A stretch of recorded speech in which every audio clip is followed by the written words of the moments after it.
Inspector Vijay Thakur Surendra Singh की हवेली पर चंदन को गिरफ्तार करने पहुंचे थे। ठाकुर साहब, हमने सब पता कर लिया है। जब सागौन की लकड़ी की तस्करी के लिए पुलिस चंदन को गिरफ्तार करने आई थी, तब आपने उनको घूस देकर अपने बेटे को बचा लिया था। आपका बेटा चंदन 1 साल से गैर कानूनी तरीके से सागौन की तस्करी करता आ रहा है। ये रहा गिरफ्तारी का वारंट। इंस्पेक्टर, इसको अंदर करके आपको क्या मिलेगा? आप इसको जाने दीजिए और इस मामले को यहीं रफा दफा कीजिए। नहीं ठाकुर साहब, ये बात ऊपर तक जा चुकी है। हम इस पे ऐसे पर्दा नहीं डाल सकते। ये मुमकिन नहीं हो पाएगा। आप भी कैसी बात कर रहे हैं? आप साथ दें तो कुछ भी हो सकता है, और हर चीज की कीमत होती है। आप बस दाम बताइए। आपको मैं मना नहीं करना चाहता, लेकिन असल बात कुछ और है। आप बताइए तो सही। ये केस खुलेगा तो किसी ना किसी को तो जिम्मेदारी लेनी ही पड़ेगी। मैं समझ गया आप क्या चाहते हैं। इत्मीनान से रहिए, हम उसका भी बंदोबस्त कर देंगे। और फिर आपने उस बेचारे विनोद को इस केस में फंसा दिया। आपने मुझे बुलाया मालिक? हाँ विनोद, हमें तुमसे एक जरूरी बात करनी है। हमारा एक बहुत जरूरी काम है, करोगे ना? मालिक, आप बस हुक्म फरमाइए, मैं आपको निराश नहीं करूंगा। बहुत खूब, हमें तुमसे यही उम्मीद थी। अब देखो, मेरे लिए तो तुम और चंदन एक समान हो, पर आज वो मुसीबत में फंस गया है और तुम ही उसको बचा सकते हो। क्या हुआ चंदन भैया को? दरअसल बात यह है कि चंदन को पुलिस गिरफ्तार करके ले गई है किसी छोटे से केस में। मैंने उसको छुड़ाने का बंदोबस्त तो कर लिया है, लेकिन पुलिस के सामने किसी और को उसका जुर्म कबूल करना पड़ेगा। तो हमें लगा तुमसे ज्यादा भरोसेमंद आदमी कौन होगा। पर मालिक, तुम इतना मत सोचो, छोटा सा केस है। मैं सुबह ही अपने वकील से कह के तुम्हारी बेल करवा दूंगा और तुम्हारे घर 5 लाख का मुआवजा भी भिजवा दूंगा। भेंट के तौर पे रख लेना, तुम्हारा भला भी हो जाएगा और हमारे खानदान की इज्जत भी बची रहेगी। विनोद ठहरा सीधा साधा इंसान। गरीबी के चलते वो लालच में पड़ गया और आपकी बात मानने पे मजबूर हो गया। बेचारा और करता भी क्या, अपनी माली हालत से मजबूर होकर उसने आपके बेटे का जुर्म अपने सर ले लिया और जेल चला गया। आपने उसे जेल से छूट के वापस नौकरी पे रखने का वादा किया था, लेकिन आपने अपनी जुबान नहीं रखी। ना तो उसके घर पर वो रुपए भिजवाए, ना ही उसके माँ बाप की खोज खबर ली। 3 साल तक वो गांव वालों की जिल्लत और गरीबी की मार खाते रहे। जब विनोद 3 साल बाद जेल से छूटा और उसे ये सब पता चला, वो सीधा आपकी हवेली पे आ धमका। मालिक, विनोद तुम? मालिक, बाबूजी की तबीयत बहुत खराब है, उनका तुरंत इलाज करवाना पड़ेगा, हमारा पैसा दे दीजिए। तुम्हारे जेल जाते ही हमने 5 लाख रुपए तुम्हारे घर भिजवा दिए थे। अब क्या तुम्हें और पैसों का लालच आ गया है? ये कैसी बात कर रहे हैं आप? मेरे घर कोई पैसे नहीं पहुंचे, घर की हालत बहुत खराब है। आप अभी के अभी मेरे मुआवजे की पूरी रकम दे दीजिए। तेरी ये हिम्मत? हमसे धोखाधड़ी करने की कोशिश करता है? निकल जा यहाँ से, इससे पहले कि मेरा हाथ उठ जाए। धोखा तो तुमने मुझे दिया है। पहले मुझे झूठे केस में फंसाया और मेरी बेल नहीं कराई।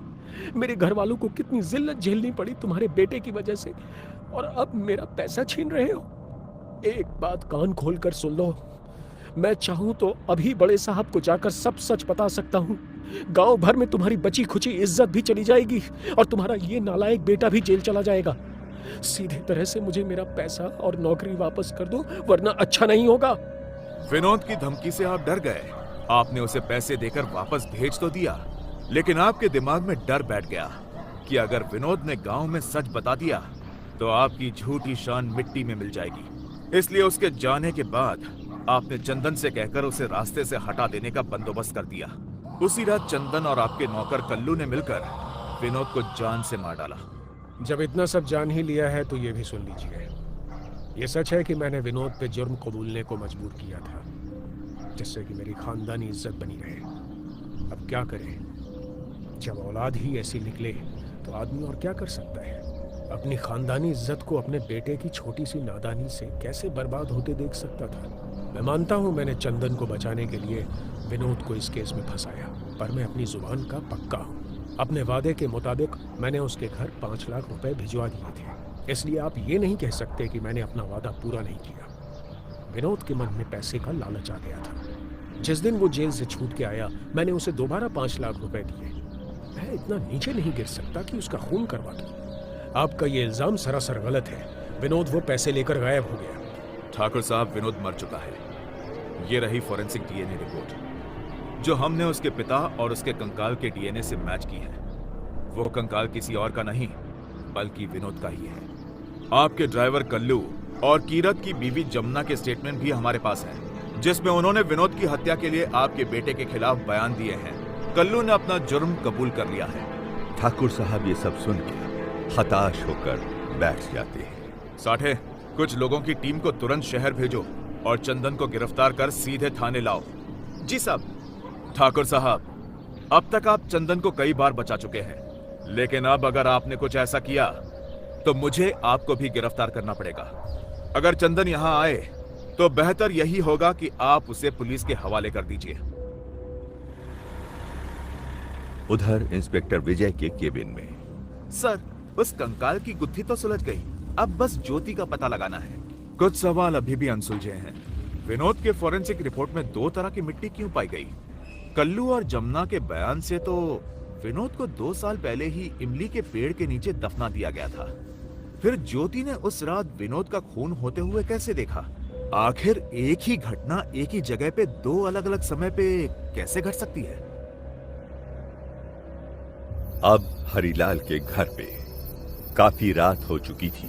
हरिलाल सोने की कोशिश कर रहा था, तभी उसे बाहर से छन छन की आवाज सुनाई देती है, जैसे कोई औरत उसे पुकार रही हो।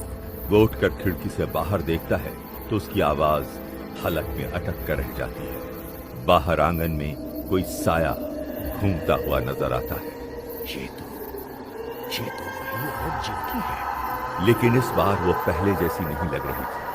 हरिलाल की सांस जैसे उखड़ जाती है। सर्द मौसम में भी पूरा बदन पसीने से तरबतर हो जाता है। ज्योति बाहें फैलाए उसके आंगन में खड़ी होती है।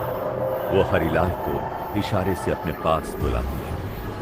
हरिलाल को जैसे कोई सम्मोहन हो गया। वो उठकर दरवाजा खोल के बाहर चला जाता है। कहानी जारी रहेगी।